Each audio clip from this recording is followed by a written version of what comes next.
اتفضل قول. انا خاطب من شهر، فبوضب الشقه زي اي عريس، فخطيبتي قالت لي لازم في الحمام تجيب وحده.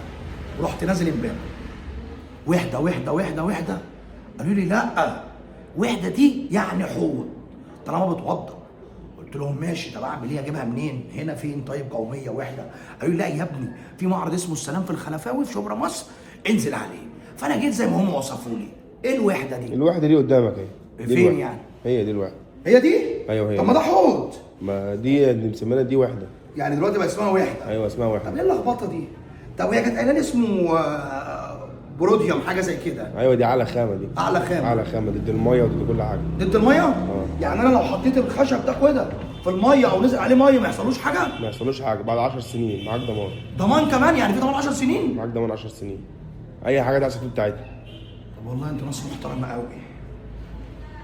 اتاري الوحده بقت حوض وانا مفكرها قوميه وامبارح.